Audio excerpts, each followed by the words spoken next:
Hello everybody. Today I'm going to do some examples of applying the laws of sines and cosines. And just to go back over these formulas again, we use law of sines for angle, angle, side, angle, and side, angle triangles. And it's A over the sine of A, B over this equals B over the side of B equals C over the sine of C, where little a, little b, little c are side lengths. And then A, B, and C are, of course, angle measures. We use the law of cosines for side angle sides and side triangles. Again, little a, b, and c are side lengths, and big A, big B, big C are angle measures. And here are those formulas. I'm not going to read them to you. You got them? All right, let's do some examples. All right, for the first one, it says in triangle XYZ, XY is 6.32, YZ is 5.83, and XZ is 11.05. Find the measure of angle Y. So like I've always said, the first thing you want to do is draw this thing. So I'm not measuring, I'm just scratching out a generic old triangle here. I'm going to let that be X, Y, and Z. So XY is 6.32. YZ is 5.83. Obviously, this is not drawn to scale. And XZ is 11.05, and they're wanting us to find this. I'm just going to put a handy-dandy little question mark here. So what kind of triangle do we have here? What information did they give us? This would be side, right? And when we have side, what are we going to use? The law of sines or the law of cosines? Side would be the law of cosines. So let's set this up. Since I want to know the measure of angle Y, then Y squared is what's going to go over here, okay? It's no different than your A, B's, and C's. It's just different letters. So Y squared will be equal to little x squared plus little z squared minus 2 times x times z times the cosine of angle Y. All right. So this will be 11.05 squared equals, now that would be, the little x will be the across from angle x, so 5.83 squared plus 6.32 squared minus 2 times those same numbers. 5.83 times 6.32 times the cosine of big Y. All right. I know I did not forget my calculator. All right, give me a second.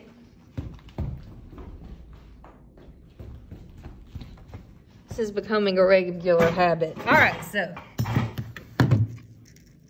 what I'm going to do is leave all this running in my calculator because we'll be approximating, and these are going to be some ugly numbers, all right? So 11.05 squared. And let's just go ahead, since these are positive on the right side, what would we do to move them over here to the left? We would have to subtract them, right? So let's go ahead and do that. Minus 5.83 squared minus 6.32 squared. All right, so since they're positive and I'm going to want to move them over here, I'm just subtracting them. All right, so that gives us 48.1712 is equal to, and now this is still left over here. Don't drop that minus, which is negative, right? Negative 2 times 5.83 times 6.32 times the cosine of Y. Now, all of this is beside the cosine of Y. So to get rid of it, we would have to divide. So on your calculator, I'm going to hit divided by, and I'm going to put all that in at one time, okay? So that's negative 2 times 5.83 times 6.32. That would be a 32. Okay, and you see that? That's just dreadful. So you're going to have the cosine of Y is equal to negative 0.653 3 dot dot dot. I am not writing all that down. How do we isolate that y? We need to get rid of cosine. So what do we use to get rid of cosine? We would do the cosine inverse, right? So cosine inverse, and that'll cancel. If we do it to one side, we have to do it to the other. So I'm going to take the inverse cosine of all of that. So all you have to do is hit second and cosine. So that gives me cosine inverse. And then I want to plug all that in. So I'm going to hit second and answer. So I'm going to be taking the inverse cosine of that big long decimal. And we get 130. So y is approximately 130.8 degrees. And that's it. Just make sure if you're rounding along the way, I would go out to at least 4 decimal places, okay? I mean, your final answer, read the directions, do whatever they say. But if you're going to do your work, or just depending on what kind of calculator you're using, I would go out to 4 decimal places. Number 1. Number 2, and I know I say this every time, be sure that your mode is in degrees, no matter what kind of calculator you're using. All right? You got that? All right, let me clear all this out, and let's keep on keeping on. All right, for this one, we have a beautiful picture. All right, and they want us to find little c. So let's look at what kind of triangle we have right here. What do we got going on? This would be side, angle, side. So what do we use for side, angle, side? Law of cosines or law of sines? We would use law of cosines. All right, and since we're wanting to know little c, we're going to start with c squared equals a squared plus b squared minus 2 times a times b times the cosine of c, and c is 24.63 degrees. And this is fabulous because we can just put all this in at one time, right? So 7 squared plus 5 squared minus 2 times 7 times 5 times the cosine of 24.63 degrees. All right, so we get c squared is approximately 10.3687. Okay? How do we get rid of that square? We're going to take the square root. So c would be approximately, now on my calculator to take the square root of that, I'm just going to raise it to the 0.5 power. Remember, the square root of x is the same thing as x to the 1/2 or x to the 0.5 for you decimal people. So when I raise that to the 0.5, I get 3.22-ish. So I'm going to say approximately 3.2.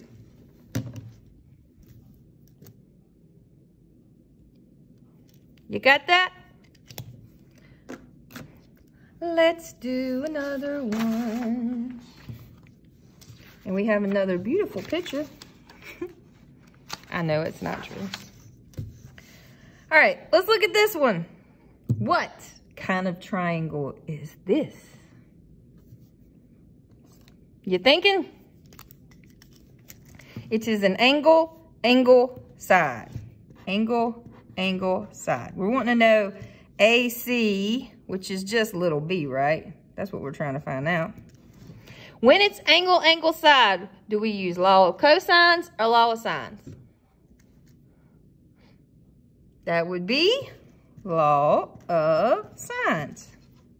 All right, let's set this bad mamma jamma up.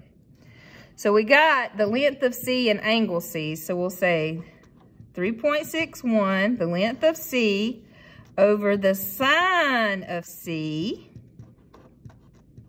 is equal to the length of B over the sine of angle B. Now we just got to do some manipulating here. So I'm going to cross multiply.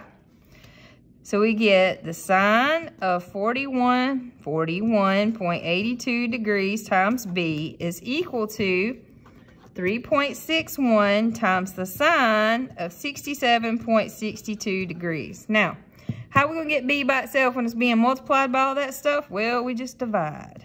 The sine of 41.82 degrees on both sides divided by the sine of 41.82 degrees. So we get b is approximately, and I'm going to put all of this in the calculator at one time. On top, or in the numerator, we have 3.61 times the sine of 67.62, close all my parentheses, divided by the sine of 41.82. And we get 5.006. Keep on going. So I'm going to let this 0 look at the 6, and it's going to go up to 5.01. All right. And let's do one more. It's a long word problem. You ready?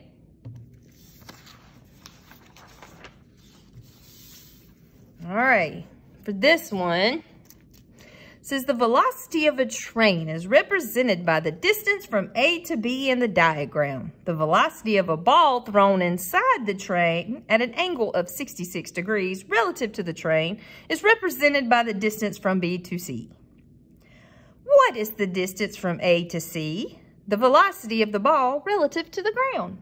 Doesn't that sound fabulous? All right, so we're looking for this. It's across from angle B, so this would be little b side length. Now, this is all fabulous, but I need this angle right here. So to get this angle measured, these two make a linear pair. So if I just do 180 degrees minus 66 degrees, we get 114 degrees. So let's go ahead and throw that in here. Whoops, 114 degrees. So now, what type of triangle situation do we got going on here? This would be side, angle, side. And when it is side, angle, side, are we going to use law of cosines or law of sines? That would be law of cosine. All right, so little b squared is equal to little a squared plus c squared minus 2ac cosine of big B. Now let's plug this stuff in. So little b squared is equal to, a would be 10, plus c would be 15, minus 2 times 10 times 15 times the cosine of 114 degrees. And again, we can put all that in the calculator at one time. So let's do that. 10 squared plus 15 squared minus 2 times 10 times 15 cosine of 114 degrees. Uh-oh, I must have put something in wrong. I left off the minus. Oh, dear. All right, let's try again. My bad. So 10 squared plus 15 squared minus 2 times 10 times 15 times the cosine of 114. And you know how I knew I did something wrong because I got a negative, and there's no way that the length of the side of a triangle is going to be a negative number, right? That doesn't make any sense whatsoever. So we get that b squared is approximately 447.0210-ish, okay? And then to undo a square, what are we going to do? Take the square root, baby, and we get b is approximately 21.14. And in this particular instance, it'll be meters per second. All right, you guys, have a fabulous rest of the day.